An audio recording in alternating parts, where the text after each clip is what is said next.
안녕하세요. 알아두면 쓸 데 많은 신비한 탄소 소재. 오늘은 그 5번째 순서입니다. 오늘도 한국탄소산업진흥원의 기웅 팀장님 그리고 박희진 선임님과 함께 할 텐데요. 오늘의 주제는 바로 카본 블랙. 네. 카본 블랙. 이거는 검은 탄소. 이런 느낌이에요. 팀장님, 네. 어떤 소재입니까? 쉽게 말씀드리면은 석유에서 나온 물질들을 불완전 연소시켜서 나온 탄소 분말이라고 생각하시면 되거든요. 그러면 뭔가 우리 주변에서도 좀 까만 것들에 그런 데 많이 좀 쓰일 것 같은데요? 뭐가 있을까요? 예를 들면 타이어 만들 때도 쓰이고요. 아, 타이어에? 네. 타이어 고무로 만드는 거 아니었어요? 고무로 만드는데 이제 그 안에 같이 컴파운딩 해가지고 만든다고 보시면 될 것 같습니다. 그러면 타이어 얘기부터 좀 해보겠습니다. 뭔가 차에서 제일 검은 부분이잖아요, 타이어가? 네. 이게 그러면 카본 블랙하고 이제 섞어가지고 만든다고 하셨잖아요. 그 섞는 이유는 일단 뭔가요? 일단 내열성, 내의 마모성, 그리고 고무의 또 강도를 또 높이기 위해서 이런 여러 가지 특성들을 이제 갖게 하기 위해서 카본 블랙은 이제 타이어를 만들 때 섞어주는데요. 그 더 자세한 내용은 좀 더 현장에 계신 더 전문가분께 한번 들어보도록 하는 게 어떨까요? 알겠습니다. 우리 팀장님이 말씀하신 대로 해당 부분 영상으로 확인하고 다시 돌아오겠습니다.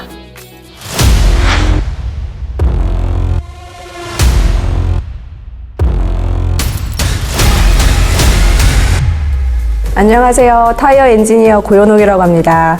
오늘은 제가 카본 블랙을 말씀드리기 위해서 제가 이 자리에 앉았습니다. 카본 블랙은 타이어와 뗄래 뗄 수 없는 관계인데요. 지금 보이는 타이어가 까맣게 보이는 이유가 카본 블랙 때문입니다. 카본 블랙이 적용되기 전에는 그냥 타이어는 원형의 틀에 천연 고무를 두껍게 덧대어서 만든 타이어였습니다. 그렇게 사용을 하다가 1910년경에 영국에서 타이어에 카본 블랙을 안료로서 입히기 시작했는데 그때는 미처 몰랐는데 적용을 하다 보니 타이어가 마모 성능이 좋아지는 것을 알게 되었습니다. 혹시 여러분들 지우개 아시죠? 지우개는 고무로만 이루어진 물질인데요. 지우개를 지우다 보면은 쉽게 마모되는 것을 알 수가 있습니다. 그런데 여기에 카본 블랙을 넣게 되면 비록 지우개는 까매지더라도 지우개가 떨어지는 그 알맹이는 좀 더 줄어들거든요. 영상 보고 어떤 생각이 드셨나요? 근데 저는 이제 운전을 하거든요. 우리 선임님 운전하세요? 아니요, 아직 운전을 안 하고 있습니다. 운전을 하면은 타이어에 신경이 굉장히 많이 쓰여요. 좀 너무 마모되면은 물웅덩이 같은 데나 이렇게 커브길 돌 때 굉장히 위험하다고 들었거든요. 근데 이거를 카본 블랙을 섞음으로써 좀 해결을 할 수 있나? 이런 생각도 저는 좀 들었어요.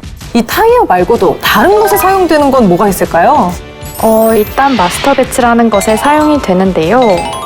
마스터 배치? 네. 이거요? 네, 마스터 마스터 배치? 배치. 네, 이거 캔디같이 생겼는데요? 네, 마스터 배치는 이제 고무나 플라스틱 같은 원료에 첨가제를 혼합하는 공정에서 첨가제를 미리 처방된 것보다 높은 농도로 섞어서 반죽을 하는 것을 말합니다. 이렇게 하게 되면 각 첨가제의 계량을 정확하게 할 수 있고 분산을 좋게 하고 작업 중에 흩날리는 것을 방지할 수 있는데요.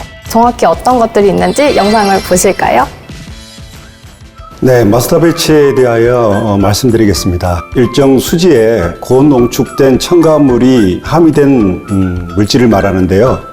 우리가 플라스틱을 사용하는 데 있어서 주변에 볼 수 있는 가전제품, 생활용품 뿐만 아니라 산업용품 등에서도 많은 플라스틱을 볼 수 있죠. 카본 블랙의 대전 방지 기능은 포장재라든가 용기 등의 카본 블랙을 첨가함으로써 이루어지는데요. 생활정전기를 없애는데 아주 유용하게 사용됩니다.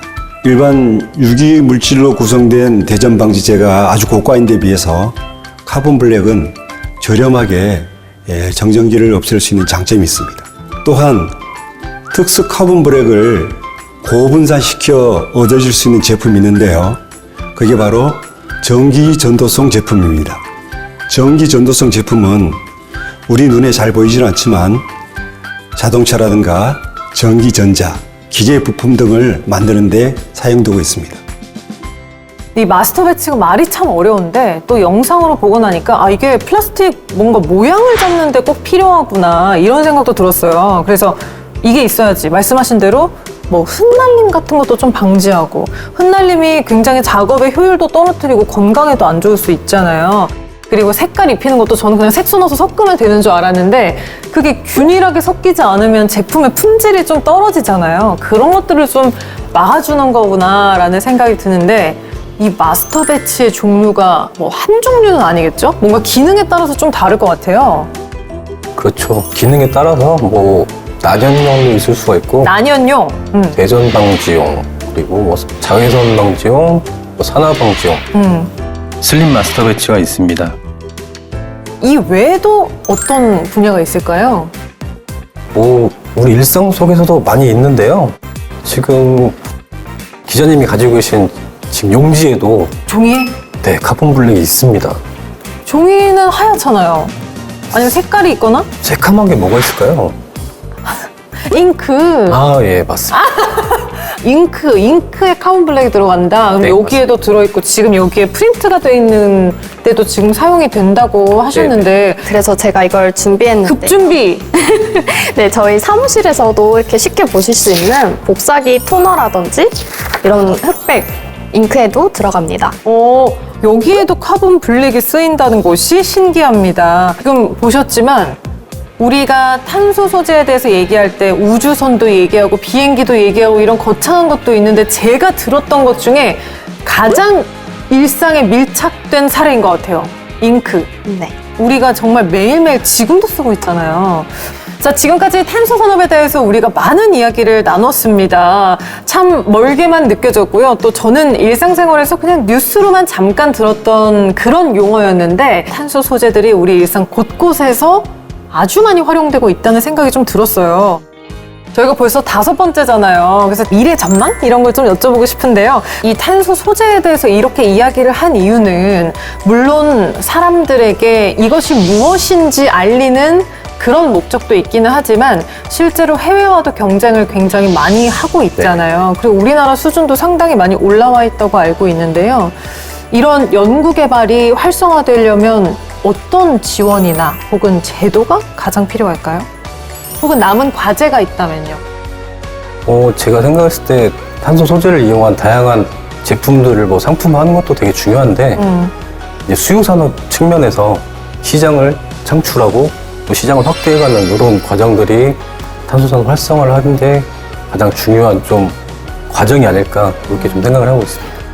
그렇죠. 그 소재를 만들었는데 쓸 곳이 없다면은 무의미한 일이 될 수도 네. 있잖아요. 그냥 그 소재 자체가 빛을 볼 수 있는 그런 상품 개발이라든지 그걸 어떻게 적용할지에 대한 고민도 우리가 좀 해야 될 것 같다는 생각이 듭니다.